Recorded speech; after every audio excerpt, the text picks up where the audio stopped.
Mis queridos nacioneros, nos encuentran momentos diferentes, ¿no? Todos los días. Nos desafían a encontrar el ángulo para contar ese tramo pequeño de la historia que nos encuentra, ¿no? Y nos encuentra a esta hora donde a veces estamos en la trinchera de temas muy duros o a veces estamos parados en los abismos de la existencia, ¿no? A la que pertenecemos todos. Y tal vez la palabra de la hora es la palabra duelo. Estamos de duelo por el Papa argentino. Y yo quería ir a dos acepciones de esa palabra, porque me parece que nos encuentran en una especie de remolino de contradicciones. La palabra duelo, en el latín, en una de sus acepciones, viene de dolus, que significa dolor, y transitar el dolor hasta la aceptación. ¿Cuántos por haber perdido un ser querido sabemos lo que eso significa y lo que cuesta ese tránsito por el dolor? Pero también la palabra duelo viene del latín medieval duellum, que significa combate. Entre el dolor y el combate nos encontramos porque estamos ante una figura querida, un líder espiritual, pero también una figura que inspiraba contradicciones, la figura del Papa Francisco, el Papa argentino, intensamente argentino, tanto que era un Papa que estaba entre la fe y la política. Pero vamos a decir hoy, para este comentario, al César lo que es del César y a Dios lo que es de Dios. No tengo dudas de que el Papa, con su figura intensamente política, quedó también capturado en la tensión de la grieta y ahí generaba un montón de contradicciones.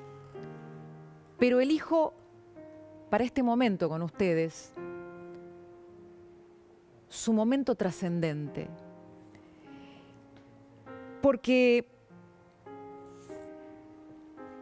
el Papa, estoy segura de que hizo una elección en el guión que consideraba el guión de Dios. Saben que la semana pasada sus médicos le habían rogado, le habían clamado, le habían pedido por favor que no se expusiera a la multitud en la semana de Pascuas. Le decían básicamente que había muchas chances de que él contrajera alguna infección por la cercanía de las personas, que había estado 5 semanas internado, en algunos momentos con serios problemas para respirar. Le dijeron que no llevaba ni siquiera un mes de convalecencia, que entonces por favor no se arriesgara. Y el Papa eligió hacer este esfuerzo que excedía absolutamente su capacidad física. Y miren este dato. En el Domingo de Ramos, el Papa estaba con asistencia de oxígeno. ¿Se acuerdan cuando Sandro se movilizaba con asistencia de oxígeno? El día de la resurrección, ayer, el Papa decidió salir sin la asistencia de oxígeno. Es decir, que todo su esfuerzo respiratorio iba en él, en lo que le quedaba de sus fuerzas.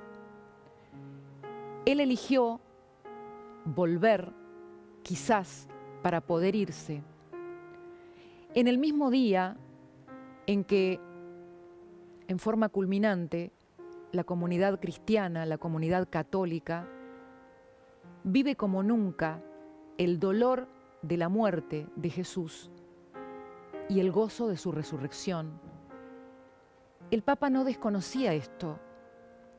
Entonces fue con toda su humanidad, perdónenme la palabra que voy a usar, desviviéndose para que ese fuera su acto sacrificial.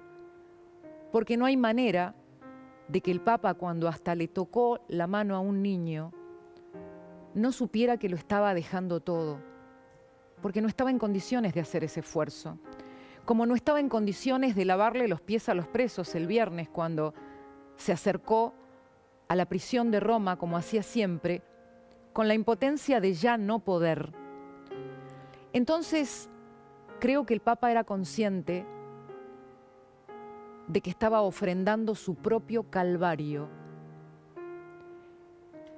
Y en esto hay una elección, amigos, para todos aquellos a quienes les queda el enojo político, la contradicción, la pregunta de por qué no llegó a Argentina. Hablé con 2 empresarios muy importantes que hicieron gestiones intensas, fuertes para que el Papa viniera. Era la voluntad del Papa venir, pero intentaba encontrar el mejor momento. El devenir argentino es un desafío hasta para el Papa y su deterioro en la salud ya lo dejó sin tiempo para ese momento. Pero yo no tengo dudas de que en esta elección del final, donde el Papa ofrendó todo lo que le quedaba de energía para encontrarse con la multitud, estaba la voluntad de irse como un pastor y también reconciliando su propia historia con esa única imagen, la imagen del pastor con olor a ovejas, la imagen del nombre que eligió para reencarnar como Papa. Saben que uno elige todos los días desde qué ángulo va a enlazar las historias que cuenta, y yo creo que en los momentos de la partida hay que elegir las historias que nos reconcilian con nuestra capacidad humana de comprender, de ir a lo profundo. Y tengo una historia para ustedes, porque yo les estaba describiendo recién una escena apoteótica que ni el mejor de los directores de películas monumentales o de despliegues operísticos podría haber pensado mejor. Apoteótica por la culminación. Y el Papa la logró. Seguramente la logró con los designios de Dios, pero logró despedirse el día de la resurrección.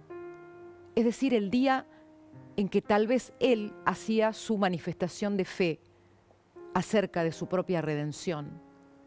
Hoy son interpretaciones, ¿verdad? La historia que les voy a contar ahora probablemente es la que más disfruté referir en cuanto al Papa Francisco, o mejor dicho, a Jorge Bergoglio. Tiene que ver con una foto ocurrida hace más de 50 años y que habría sido imposible materialmente cuando Bergoglio ya se había convertido en Papa. Es esta foto borrosa en la que se ve al ya famoso Jorge Luis Borges y a un ignoto maestrillo de letras jesuita que enseñaba en Santa Fe y que lo había invitado a Borges a dar una clase de letras para sus alumnos.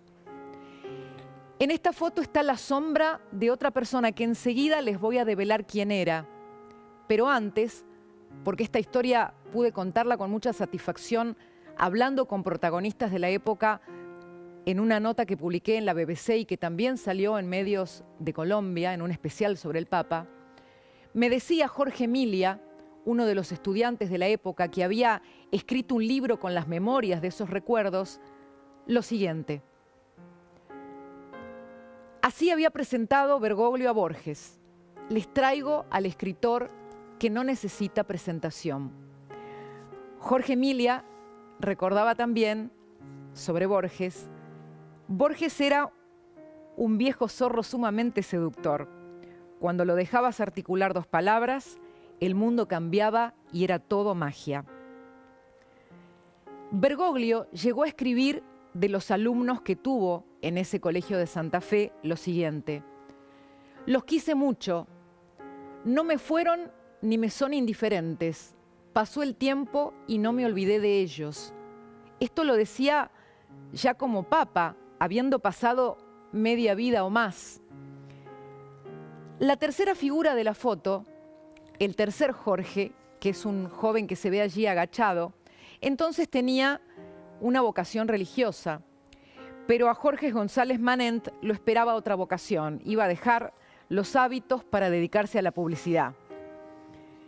Y aporta un momento y una escena inimaginable que involucra a estos dos personajes que ya están en el firmamento de la argentinidad, el Papa Francisco y el genio de las letras, Jorge Luis Borges. Dice que ambos lo habían ido a buscar a Borges al hotel donde se hospedaba. En el piso 3 estaba su habitación. Pero resulta que tardaba mucho más de lo convenido el padre Jorge, que lo había ido a buscar a Borges. Entonces estaba ahí esperando este muchacho inquieto, y cuando los ve aparecer se tranquilizó, aliviado, y disimuladamente le preguntó al padre Jorge, ¿qué pasó? ¿Por qué se demoraron? Y disimuladamente el padre Jorge, que era Bergoglio, le contestó, a ver si tenemos la frase que le contestó, el viejo me pidió que lo afeitara. Claro, Bergoglio era un muchachito, era un cura jovencito, y Borges le había pedido que lo afeitara en la habitación 3 del Hotel de Santa Fe antes de bajar a darle clases a los chicos. Y yo decía, qué gesto el de Borges, qué gesto el de Bergoglio, cuando no sabían la escena que estaban anticipando. Porque era una escena que probablemente hoy encuentra al Papa peronista con el genio escritor acérrimo antiperonista, casi en una anticipatoria situación de reconciliación.